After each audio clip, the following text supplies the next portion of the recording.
Give me that question again. Yeah, right yeah, before the because break. I thought it was a good question. And this is from Kevin Polito again, and he said, according to the theory of multiverse, what is space? And he says, I'll call it space between universes. What is the space between universes? Yeah, it's a higher dimension. Next question. Oh, not the fifth dimension as in the singing room. Right, actually, there's a fifth dimension in there somewhere. I'll help you out. I'll hook you up. Ready? All right. Yeah. So you take an ant and put him on a piece of paper, and then draw a box around the ant, Okay. just with a Sharpie. All right, and say, ant, you can't leave the page. Oh, that's not gonna work. All right, and so you just tell that to the ant, and the ant says, okay. And so the ant walks around, it hits this line that you drew, and it can't get past it. And it's a prisoner in your sheet of paper, surrounded by this square drawn by your Sharpie. Because the ant is embedded, is part of the two-dimensional world you just created for it. And you can say, well, just escape. I can't escape. Just jump out of the page, step over the line, and go back into the page. And the ant says, I don't know what out of the page means. This is my universe. Wow. So now I put you in prison, surrounded not by a square that was containing the ant.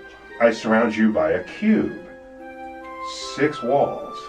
And you say, I can't get out. But from a higher dimension, that person says, just step out into the higher dimension, step back in, and you've escaped. You step out of your dimension, and then the walls no longer contain you. Oh, man. Yeah, so you step out of our dimension, you get to see things you would not otherwise have even known were there. Perhaps even the multiverse itself. Next question, Leanne.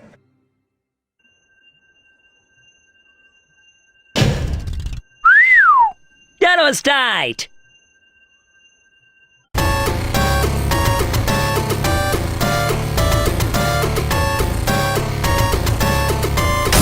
Nobody blink! Get ready, fighters! It all depends on your skill! It's showtime! Triumph or die! Oh boy. Oh boy. Oh boy, oh boy, oh boy, oh boy, oh boy, oh boy, oh boy. Boy, if there was ever a moment in my life that I was 100% sure there was going to be people that show up to my videos just to click dislike instead of listen to my point, The top of his head is still showing. this is that moment. This is it right here. We had our fun on the internet in the 2010s, didn't we? Didn't we? Like, the whole time I knew. And like tried to win arguments online about it, and got lied to in countless debates in order to refute it. But then I started making videos and people started telling me thank you for telling people what I've been trying to say for the longest time. And if you can't tell who the real target of Downplay the Hedgehog is, trust me, you will soon enough. But as of right now, there is one more person standing in our way, and that motherfucker is Kakarot. You won't listen when I tell you how powerful Sonic is? Well, then we'll just have to keep throwing them in the ring with your favorite characters until you do. And you know what? This time, you mean to tell me he gonna beat Goku, right? But he a hedgehog. But he little. Like, that's how you niggas sound. Anyway, it's crazy, ain't it? How we gotta go through all of this shit just to scale our characters. But it's worth it. One very big fallacy that the average will commit is to take the word infinity and run with it. Infinity ain't the end of everything. It ain't the end all be all. When someone says that they have infinite power, that doesn't give you a reason to stop trying to clock it. That's what I'm trying to say here. Question everything. Don't even be scared to ask yourself, what if my theory is wrong? If your answer is the only way this character could beat him is if blank, then see if there's a way that that character can do it. This isn't the GameCube version, this is the Dreamcast version. That's what I'm saying, I think it was originally going to be a multiplayer level. What? Double check. Triple check. Never rule out the possibilities unless you know for sure that they don't give you a valid argument. As for Sonic, you know him. We love him on this channel. And we do not believe there are very many opponents you can throw at this guy without him finding a way to win. Speaking of that, for the people who disagree with episode 1, the ones who like to say it wasn't the whole universe, it was just only those specific levels that got took into the white space. Okay, so Time Eater slept this nigga Sonic in the beginning. You know what I mean? Like, he slept this nigga. And he woke up right there. He woke up right there, my nigga, in the white. Right here. He woke up right... Fuck that. Fuck these scam likely calls. Fuck you, bitch ass nigga. Anyway, he woke up right here, nigga, in the white. Where the fuck was the picnic level at? Like, if you want to assume that that's green hills, I don't see no motherfucking checkered ground. I see no checkered ground over here. Like, and the checkers was a part of the landscape in this bitch. It wasn't just the ground, like.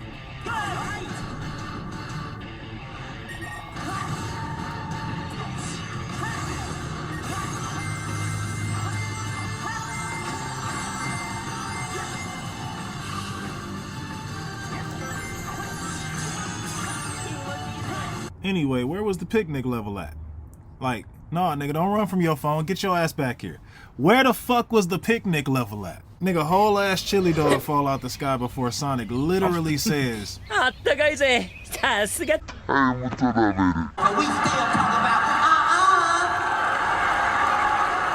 can't stand y'all niggas. But we talk about Sonic all the time on this channel. Goku, on the other hand, is a very highly respected character in the PSC and the VBC, and rightfully so. I mean, it's fucking Goku. But there seems to be a misconception here. I'm gonna have to disagree with y'all on something. Okay, so let me explain. Dragon Ball Super has gotten a little shaky with their continuity. As someone in the past asked me before, how do we know which version is truly canon? And it's a discussion I hate going into because no one ever likes my answer to this question. Everyone likes Seth the Programmer's better because it's more or less the safe answer. From what he says, or has at least heavily implied, the manga and the anime are both equally canonical and one isn't really prioritized over the other, at least in regards to them being canon. And I do not accept that answer. 6 reasons I chose the manga version of Son Goku. 1, Toei Animation's rewrites actually made Akira Toriyama irritated, specifically some of the things that he had written for them in the scripts and in the movies that were changed in the anime without him knowing. Number 2. The anime has tons of needless filler where the manga has much less.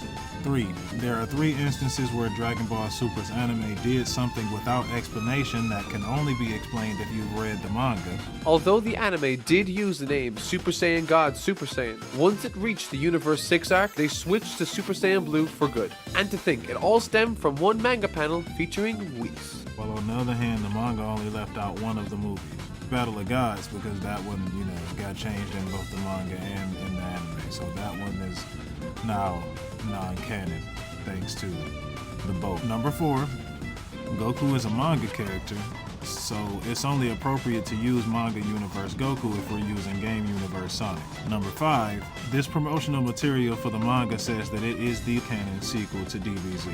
Number 6, Toriyama outright distinguishes the manga from the anime by calling it his story. Qui va faire quoi, qui ne va pas faire ça.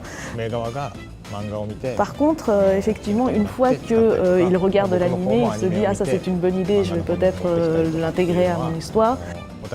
As the author's version is always priority in canon, I say to you with my hands guarding my face in defense that anime Goku is not canon.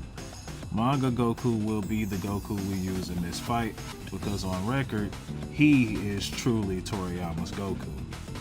To be clear, the only thing that counts is Dragon Ball manga, Dragon Ball Z manga, Dragon Ball Super manga, Dragon Ball Super movies 2 and number 3 because number 1 was retcon.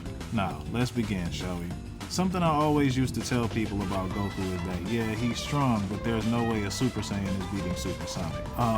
The universal feats just kept adding up over the years, and people's best rebuttal was always, but it's Goku, but he's just a hedgehog.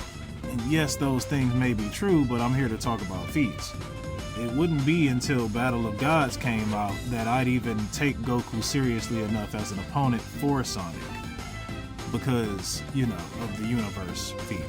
Now, I've gone back and forth with myself as to when I was going to actually release this information, because as most of y'all know, I've been sitting on it for years, but you see the granola arc isn't finished yet, and I just know that if I don't use the most updated version of Goku possible, the world will hit me with surprise sniper rifle butt sex.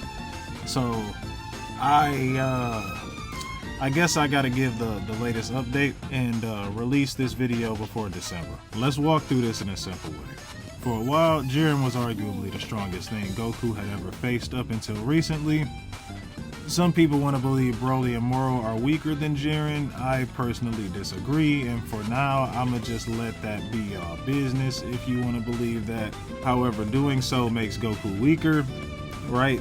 Doing that makes Goku weaker than I am scaling him, so be careful with that. Granola, however, is undeniably above Jiren's level.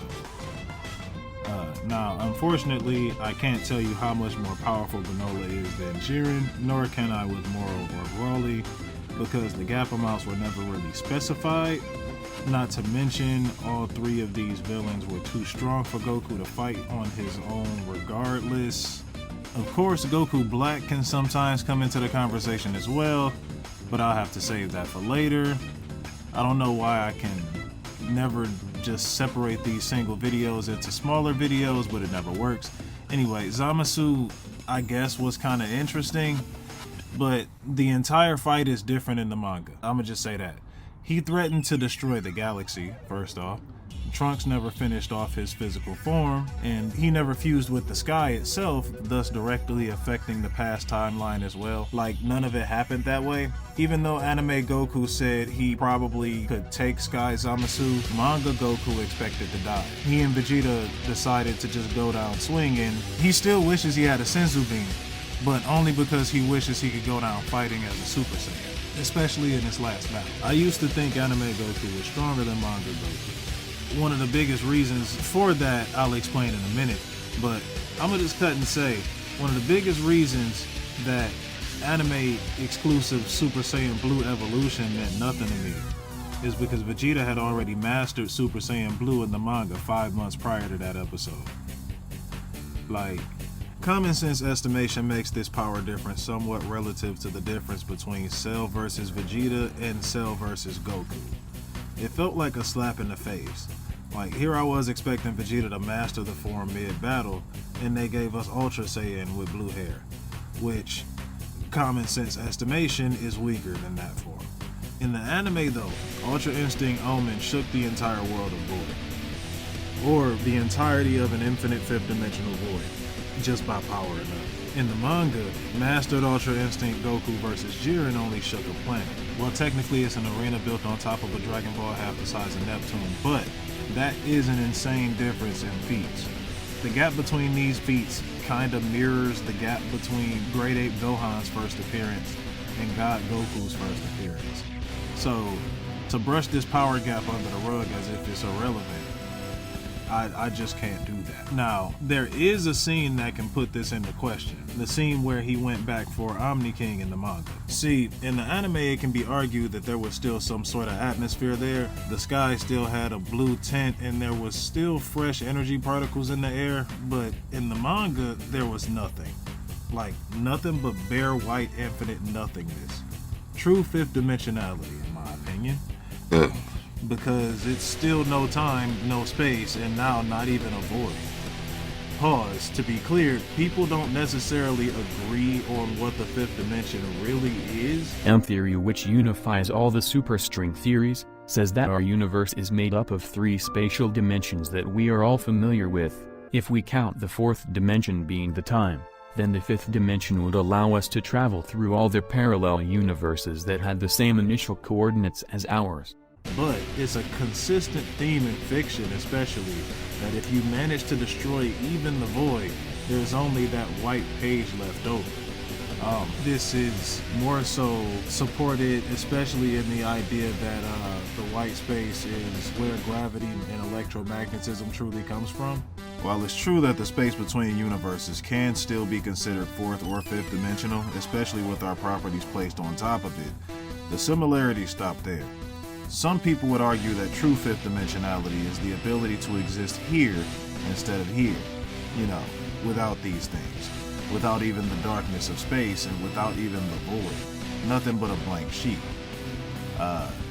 And while it can be argued back and forth whether or not Goku's feat counts as true or even infinite fifth dimensionality, it's pretty safe to say that Sonic's white space existence is still superior to Goku's, as Sonic is able to respawn erased universes by running, which is a literal kinetic energy feat. How did the void cease to exist? True erasure. In Sonic's case, it makes sense that the space between universes would simply expand over another universe when it's wiped out. It technically still counts. And the other thing is, we've seen a universe erasure in DBS before. There's no outer space or void left over after that, only a blank slate. Goku cannot survive an attack of this level. In the world of Dragon Ball, nothing and no one except the Omni King has been shown to have the ability to perform a multiverse level erasure. Sonic, on the other hand, was slapped on the ground and a multiverse erasure happened while he was asleep. He couldn't even consciously resist the erasure because he was knocked out, but he involuntarily resisted it, and so did Shadow Silver and Metal Sonic. How did Metal Sonic survive it?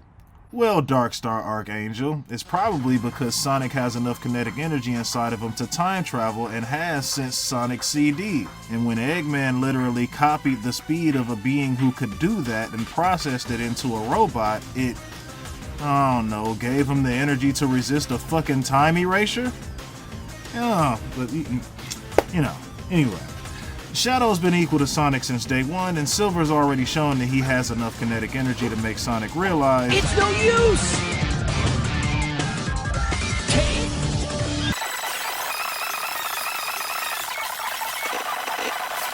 Plus, I think Silver time travels at will now? Anyway, and if that's not enough, his body basically survived that universe erasing light in Sonic 06. Hell, Sonic's body survived it even though he was literally dead. The people in this were all touched by the white eraser light. What made it in was still going to be destroyed, but for some reason wasn't instantly destroyed. This is the level of kinetic energy we talking about when dealing with Sonic. Now, look at what we have so far. Mastered Ultra Instinct Goku at full power shakes a planet within the space outside of the multiverse, right?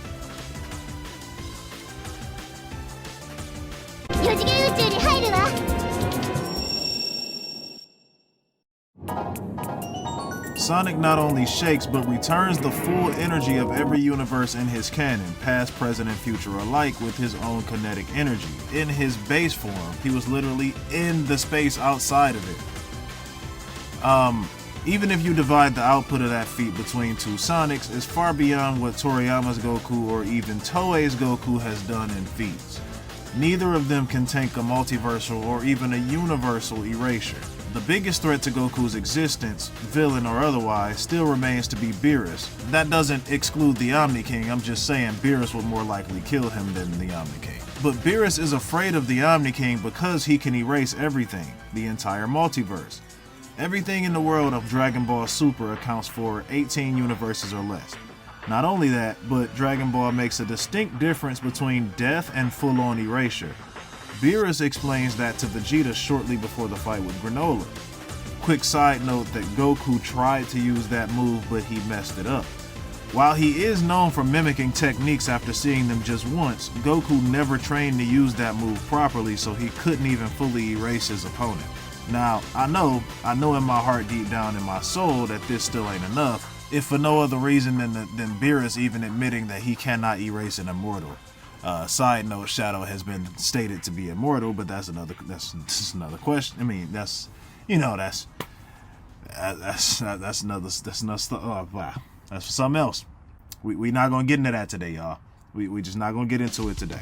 Anyway, let's talk universes. Sonic's universes account for about this many. And then they have special zones, which are stated to be alternate universes, but we'll get to that later. But first, I'm gonna get into Sonic Lost World reveals something interesting. Eggman says the amount of energy he collected from the Earth is incalculable. That, on the surface, does not make sense. With an IQ of 300, he should easily be able to get a fixed reading on the total energy of planet Earth, something that's already been done by people with lower IQs. He even knew about and utilized Earth's energy to create stars. So why wouldn't he be able to calculate the energy he sucked out of Earth? Maybe Mobius has a Dark Gaia. Okay, y'all gotta stay with me because it's time for some math. Earth takes a direct hit from the full force of the Chaos Emeralds. Only reason it doesn't go bye-bye is because at the core of Sonic's Earth, or more specifically not Sonic's Earth, but the human Earth if you keep in score, because Takashi Iizuka made Mobius canon, let's just call anthropomorphic Earth Mobius and human Earth Earth. Now, these were the scans that I had for what was Earth and what was not Earth. Now I did get a scan, right, in the middle of making this, that confirms that Sonic Adventure 1 and by extension Sonic Adventure 2 happened on the same Earth that Sonic CD and Sonic 1, 2, and 3 and Knuckles happened on. Simply because, you know, this one person who is on this Earth remembers the events that took place in these games. Which kind of debunks the Takashi Iizuka thing to a certain extent, but hey, we'll just say that it just debunks these, we'll just keep moving. So, as you can see on this chart, the Dark Gaia events do not take place on Mobius. Pause! I'm gonna say it again, forget about two worlds. I can't specify why, just don't worry about it anymore. Would you say Trust that me. is a knowing smile? Perhaps even a hashtag knowing smile? I would indeed. They've actually proven that he is nothing more than a liability. And considering how many people have actually proven that those mandates are fake, including Aaron Weber... Answer this one indirectly, but I wanted to know if Sega put down a list of hard restrictions on what Sonic stuff you can or cannot use, like at the beginning. Like, say a writer wanted to adapt Sonic Labyrinth, and like, Sega would step in and say, no, you can't do that. Or a writer wanted to say, put Madonna in the comic. Or Luigi. Yeah, like... So Sega might not step in and say you can't use Sonic Labyrinth, but even if they didn't, I would. Yeah, we didn't put any kind of hard and fast rules saying you can't do this, you can't do that. We approach things on a case-by-case basis, and whatever really makes sense for the character and the brand, and just telling the story, you know, of Sonic in general, making sure that we're doing it properly without jumping the shark. Action! However, there is a fat chance that he or something is sleeping in the core of Mobius. Because chronologically speaking, this is a man with scanners advanced enough to calculate the abilities and energy levels of both Solaris and the Time Eater before performing this feat, which ranks the total energy of planet Mobius alone above Time Eater and Solaris. And it's possible that Dark Gaia could be too. What little energy of his Eggman was able to siphon was only from a weakened version of him, meaning Eggman never truly calculated his full ability. But it took Light Gaia, the 7 Gaia temples themselves, and the healing light within them that heals the Earth, as well as Supersonic to put him to sleep. Not even kill him, just put him to sleep. However, we do know that Dark Gaia is less than infinite. Author statement. And we do know what Sonic can do in base form.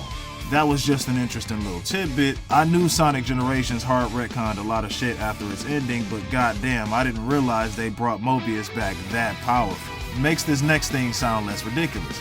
In Sonic Shuffle, I personally counted over 160 universes within the 4th dimensional plane.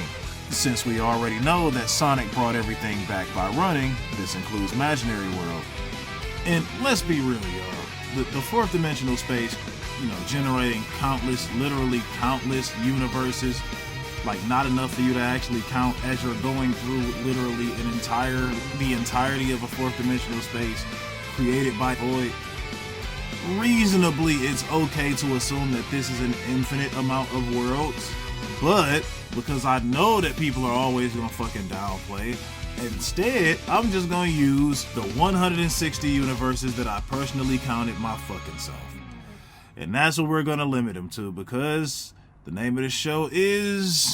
Anyway, since we already know Sonic brought everything back by running, this includes Imaginary World, since it can't exist without dreams and people in all dimensions can't dream if Solaris erases every existing timeline.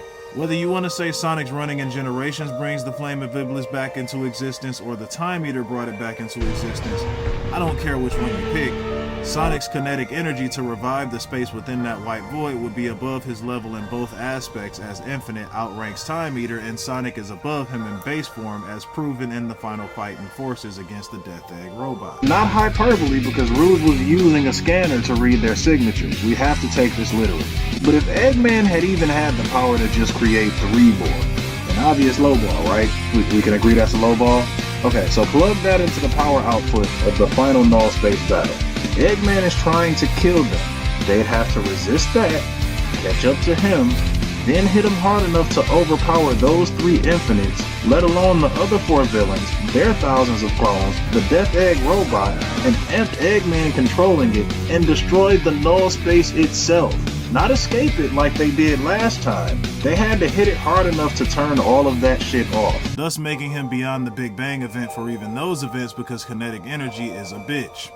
Some will argue that Beerus and Champa have threatened to Hakai 2 universes, which counts as a full erasure. But thanks to Chapter 70, we now know that this attack would have destroyed all matter within the universes. And while one would assume everything in the universe is made up of matter, the black void of space is not. He also never said anything about antimatter, which also exists. Meaning a true erasure down to the white page of true nothingness is an ability only the Omni King has in this world. If we apply what Neil deGrasse Tyson said to this white space, it makes this an even higher dimension than the world of void. Because outside of our universe, there's not even the nothing of space. Wow, no? Well, because if space is nothing, then where there is no space, there's not even that nothing. All of existence, go away! If you take the 3-dimensionality of our universe, and then you embed it among other universes in another kind of space, that's a higher dimension. So what did Time Eater do? He placed 3-dimensional properties into white space. And what did Sonic do? Start life there, with just his speed. If we count the 4th dimension being the time, then the 5th dimension would allow us to travel through all the parallel universes that had the same initial coordinates as ours. The 6th one would allow us to travel in time in any of those universes.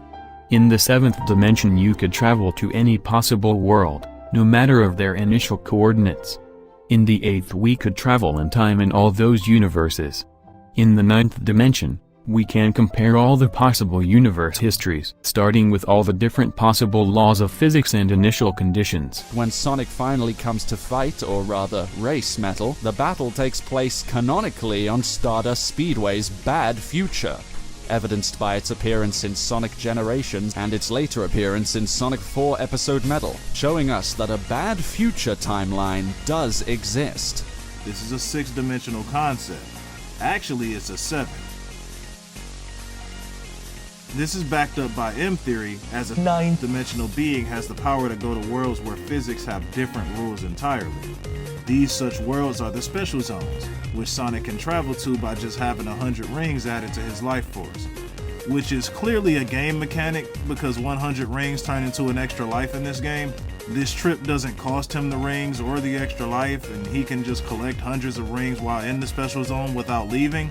So this is a choice the character is making on his own, at least in regards to the story within the game. Physics with different rules and special zones include, but aren't limited to, the sky with inorganic birds somehow still flying through it, which then turns into water that Sonic can somehow breathe in, the birds now replaced with fish. Literal diamonds in the sky, literal bubbles in the sky, literal star shapes in the sky coexisting with actual stars. Special stages where the sky is a tie-dye kaleidoscope, sometimes complete with flowers. A world with spirals, checker disco balls, 3-dimensional hexagons. No, wait, what is that? A trapezohedron or whatever? I think that's what it actually is. 3-dimensional star shapes, whatever the fuck those are called. And what appears to be giant atoms in the sky. Maybe not, I don't see like the little pellet in the middle, but yeah, whatever the fuck those are. Running through what seems to be an infinite self-creating tunnel in outer space, which seems to somehow have DNA. Oh, and this isn't even a special zone, but the world where the space between universes is literally made out of pages. Oh, and there were special zones in the white space void too that Sonic had to run through time to revive. Everything in white space has to be revived by Sonic running. The special zones are no different. Why would Time Eater freeze special zones? Because he don't like chaos emeralds. And I'ma just say, running through the timeline of a world with different sets of physics counts as 9-dimensional. So when we compare Omni King's feats and abilities maxed out, we get 18 universes on a 5th dimensional scale. Even the gods need rings to time travel. The world of Void is 5th dimensional. 6th if you jack it off with double talk, and if you want to count the white space as a 7th dimensional, that's fine. But Goku needs a time machine to make 7th dimensional moves within this space to get to other dimensions within his own multiverse. But my nigga, it ain't 8th. Consider that other Omni Kings exist in alternate Dragon Ball timelines, so he didn't create those alternate timelines within the 7th dimensional frame of infinity.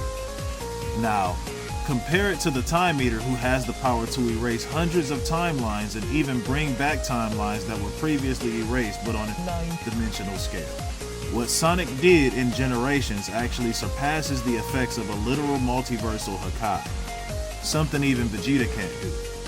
We see Vegeta training to destroy things, starting out with small rocks, and by the end of this training, the largest thing he's been seen with is a boulder. Granted, he was able to destroy a large chunk of mountain, you know, in that little river waterfall thing, but it's not a universe, nowhere near. We've already explained why Goku can't do a Hakai that big either. Put Goku in True Nothing, and he'll probably survive, right? But put Sonic in True Nothing, and he will wake up from a nap, go on another adventure, and pull the non-existent out of non-existence, also giving them the ability to survive there as well. As for Eggman and how he survived it, ここには時間などないんじゃからな。いやー、まったくお前のこの計画実に天才的明暗じゃったの。 Look, bro, the shit Eggman does is never really explained. おのれ、ここまでわしを小馬鹿にして無事で済むと思うんだよ。貴様ら全員この手で始末してくれる。 Boss, and it's usually just kind of shrugged off as it must have been some hidden technology. That I'm comfortable leaving it at that. You know what I mean? I'm not about to get into the whole, you know, Eggman faster than Sonic bullshit today, or how did he survive the fucking fall from it. Like, there's obviously some shit going on with Eggman that protects him and buffs him when the plot needs him to be protected and or buffed. Let's see if I can conclude this. Probably can't just yet, but let's see if I can try. So, Goku expects to die from Zamasu alone, who ranks at 4th dimensional at best until Omni King. All of existence, go away! From there, Goku's attack power grows to a level to where he can shake a planet-sized Dragon Ball within a 5th dimensional plane. Though this was his max power against Jiren, we still have to assume that Goku got a Zenkai boost from the Broly fight and 2 more when he fought Moro. How would Goku fare 3 Zenkai boosts later? The only Zenkai boost I see right here with no training involved is Goku's recovery from the Captain Ginyu fight. According to this math right here, a near-death Zenkai boost can make a Saiyan's power level increase by over 666 times stronger than what he used to be. We'll increase that to 667 times stronger just to pass the 60 million mark right here. So, in the fight against Broly, an Ultra Instinct Goku would have had the power to shake 667 4th dimensional planets. I'm sorry, 5th dimensional planets, right? Because World of Void, you know, increased higher dimension stuff. Okay, 5th dimensional planets. Even though Goku was not beaten to near death by Broly, and only beaten into retreating and re-strategizing, we'll be multiplying those 666 planets by 667 for the next Zenkai boost. With that, we have Ultra Instinct Goku with the ability to make at least 444,889 planets tremble in a toe-to-toe fight at top strength within a 5th dimensional void. And in his second fight with Moro, we'll say that he had the potential to shake 296 million 5th dimensional planets within a full power fight. There are 100 billion planets in a galaxy. For the final Zenkai boost, we'll be multiplying that 296 million by 667 one last time to get over 197 billion planets on a 5th dimensional plane. But you know what? He got some training in between those fights too, so we just gonna boost this final number. Let's just say that Ultra Instinct Goku could destroy 2 full galaxies on a 5th dimensional plane of existence, right? That's 200 billion planets. Let's multiply that final number by 2 just for shits. That's 400 billion planets. Buff up Goku, downplay Sonic, just let's go. Let's just buff this motherfucker up. Fuck it, triple that number just because. That's 1,200 billion planets. You know what? Let's jack it off some more. Fuck the calculation for distance and the space in between. Fuck it. Double that number. That's 24 galaxies. There are 100 billion of those in a universe. Why do I bring up galaxies? Y'all saw everything that he repowered in Downplay The Hedgehog episode 1, right? And y'all saw what I said about Speed Highway back in episode 3, right? And that's just one of the stages. The stages all come with their own sky, because the sky has no color in white space. Generating an entire universe worth of movement energy counts as having the ability to shake it, right? Yeah, just check it. Mobius, Earth, the Soul Dimension, and the erased Crisis City timeline from a forgotten future were all fucking snatched from this void. You know what? We'll put some doubt on the Soul Dimension, even though we already know Blaze was in the Soul Dimension and got snatched into this world. Like, okay, we'll say she wasn't in the Soul Dimension, but she was taken from the Soul Dimension. You know what I'm saying? You don't have to go to the Soul Dimension to know she was taken from it. And according to what fucking Tails says, pause. あいつがああやって時空間を移動すると時間の流れが消されてその場所はこの真っ白な世界つけられちゃうんだ。See, that's the thing about y'all people who keep saying, oh, it was only those spaces. Like, it wasn't. It was the entire universe. It's fucking confirmed it was the entire universe and other universes involved in this, which makes it the multiverse. And all the other universes involved in this fucking canon, so yeah, which makes it the multiverse. Anyway, we're gonna continue on. The force it takes to destroy multiple timelines on a 9-dimensional plane would be less than the kinetic energy required to fully repower its total energy, right? Omni King is once again the only character in the canon shown with the ability to bring an erased timeline back into existence, but only the timelines he created. Again, there are other Omni Kings from other alternate universes, so, in conclusion, Goku has 5th dimensional durability in a fight, right? We buffed him up to 5th dimensional durability, but this applies to the Void being there. If someone destroyed the world of Void, he would not survive such a high level attack. Zamasu and Omni King prove this. He can exist within the white space. Somehow.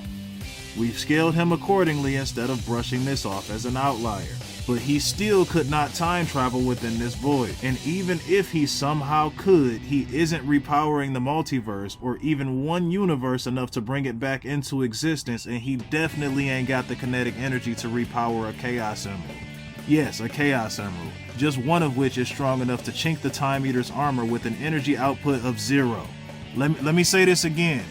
One Chaos Emerald with 0 energy can hurt a god casually performing 9-dimensional feats.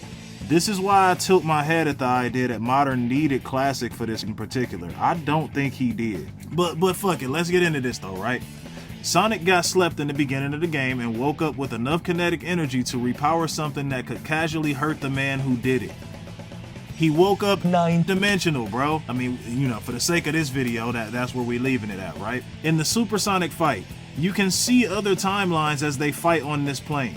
Time Eater can casually step out of the flow of the current timeline during this fight, supporting the fact that he can just stroll across multiple universes and erase them. If you assume Modern needed Classic, I'll just remind you that Zavok is stronger than Supersonic, Infinite is stronger than everyone and can replicate Zavok's powers by a few thousandfold, but let's talk about the Zavok thing.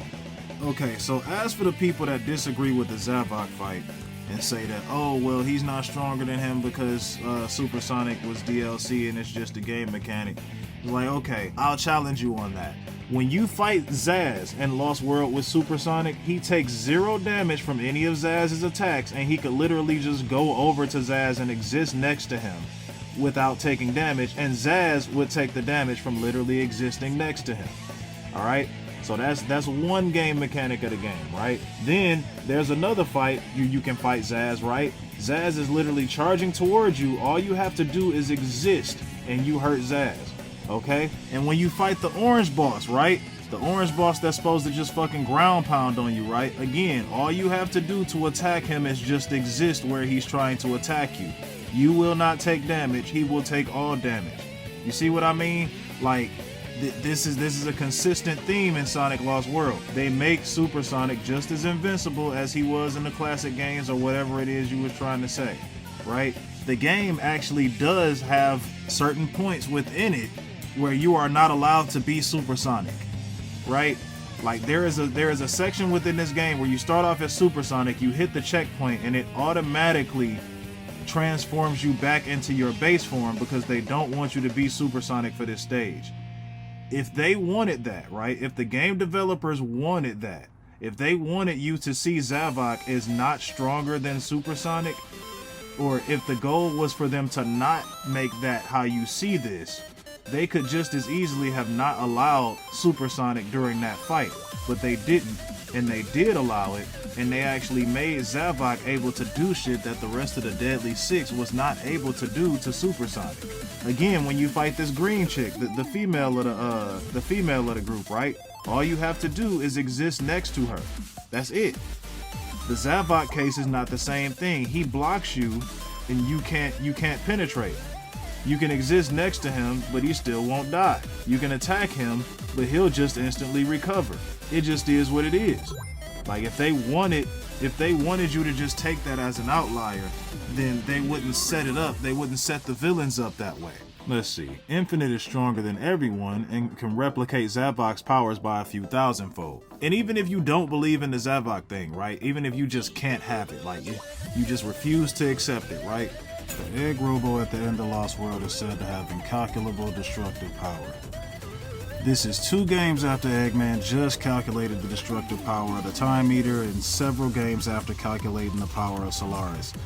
Sonic beat that in base form, so even if Modern did need Classic to beat Time Eater, he currently doesn't. He could do this all by himself, and to end all this off, I want to say that this whole time I've been comparing Mastered Ultra Instinct Goku's feats to Sonic's power level in just base form. So let's buff our boy up some more. Sonic's even stronger than the Egg Robo in base form. Infinite showed up stronger than Sonic. Sonic had to surpass him and Zavok several thousand times over to compete with the real and also overclocked Phantom Ruby. And all of this is again just in his base form. Bruh. But either way, thank you for watching. What you mean is that all? This nigga just beat Goku, man. Like, who the literal fuck else is there for him to fight? Ah, fuck, I'ma die. I'ma die.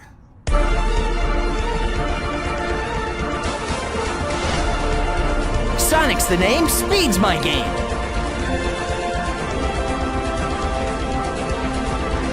I'm the Flash. Speed is my game.